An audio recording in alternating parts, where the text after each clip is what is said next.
بنوتة كانت مخطوبة لشاب اجتماعيا متوسط، ما عندهمش مشاكل، راجل تقي مصلي، بيحبها بيحافظ عليها، قدر يجيب لها اللي هو يقدر عليه من شبكة ومهر وشقة وكذا وبتاع. حاطين وقت قد ايه الوقت للخطوبة؟ 2 سنين. في خلال 2 راحت اشتغلت في شركة وهو كان بيشجعها جدا. لما اشتغلت في الشركة دي للأسف الشديد طمعت، اتعرفت على زميل ليها أحلى أغنى أطعم ناوش كده، ولا مش عارفة بيسموها ايه دي، كلامه حلو، يعزمها على غدوة أو عشوة في مكان أعلى من اللي خطيبها يقدر عليه، لأن خطيبها دخله على قده.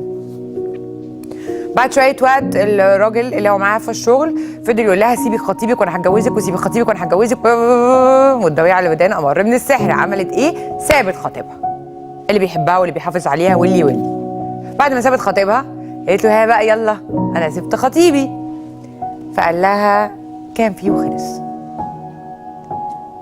انت لو سبتي الراجل ده النهارده علشاني بكره تسيبيني علشان راجل غيري. عيطت وانهارت وكذا وانت وعدتني وانا مفيش حوار خالص. فحاولت ترجع على خطيبها بقى، خطيبها كان عرف هي سابته ليه فقفل منها خالص. فهي بعتت للبرنامج اسيب الشغل، لما اسيبش الشغل ارجع خطيبي الاولاني ازاي؟ تسيب الشغل، انا ما اعرفش اذا كنت انت لو هتسيبي الشغل هتعرفي تلاقي شغل غيره ولا لا. بس انا لو مكانك مش هسيب الشغل، يعني هبقى قويه كفايه على الاقل قدامه انه كانك ما جيتش وكأن ما فيش اي حاجه حصلت وما فيش موضوع. اما بقى بالنسبه لخطيبك يرجع لك ليه؟ وانت عايز ترجعي له ليه؟ انت اتمعتي وما حمدتيش ربنا على ربنا اداهولك، وما قلتيش يا رب الحمد لله ان انا ربنا اداني واحد بيحافظ عليا وبيخاف عليا وبيحبني وبيشجعني على الشغل وعلى قد ما قدرته بيعمل. ومع اول راجل تاني شفتيه احسن منه سبتي الراجل المحترم ورحتي الراجل اللي مش محترم. عايز ترجعي له تاني ليه؟ عايزه تبهدليه معاكي ليه؟ انت لو كنتي حبيتيه ما كنتيش سبتيه، ولو كنتي محترماه ما كنتيش سبتيه، ولو كان مالي عينيك ما كنتيش سبتيه. حرام عليكي ترجعي الراجل ده لو عرفتي او قدرتي تقنعيه.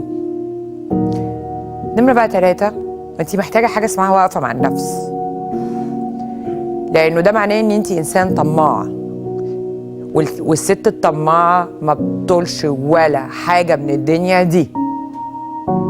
البنت او الست اللي عايزه الراجل الغني الامور ابو عضلات اللي بيروح الجيم اللي بيعمل مش عارفه ايه اللي معاه فلوس كتير وعربيه واو وشقه على النيل وامه وابوه ميتين عشان مش عايزه حد بقى ولا حمايه ولا حماتي، وبيدلعني وبيجيب لي ورد وبيكلمني كلمه كويسه وما بيخونيش وما بيضربنيش وما بيشتمنيش، ده فوق، ده فوق والله، ده اسمه ملاك. احنا بشر. فحضرتك لازم تعرفي ان حضرتك عندك مشكله لازم تتعالج، انك طماعه بزياده، وانك ما بتحمليش ربنا على اللي في ايدك، وانك بتبصي لحد تاني او لحاجه غيرك. فانت هتبقي الست او البنت اللي بتغير من صاحبتها، انا بنبهك اهو، وهتبقي انت اللي بتاخد جوز صاحبتها منها، وهتبقي انت اللي بتتلاعبي عشان توصلي لحاجه، واخرتك هتبقى وحشه. اما رجوعك للراجل المحترم حرام عليكي تظلميه معاكي. اللي عندها راجل محترم تحافظ عليه، اللي عندها راجل محترم تحط جوه عينيها، اللي عندها راجل محترم تحط فوق راسها. السوق مضروب تماما.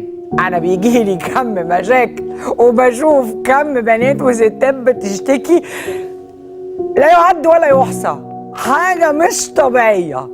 فلو عندك واحد فيهم فلت من الدفعه هنينيه بقى، لا هنينيه كده ودلعيه وحبيه. هما دلوقتي يا اما بقى مش هصرف، انا كده كان عاجبك، قفشتي خلصنا كده بقى منه بقى، انتوا مش متخيلين كتير.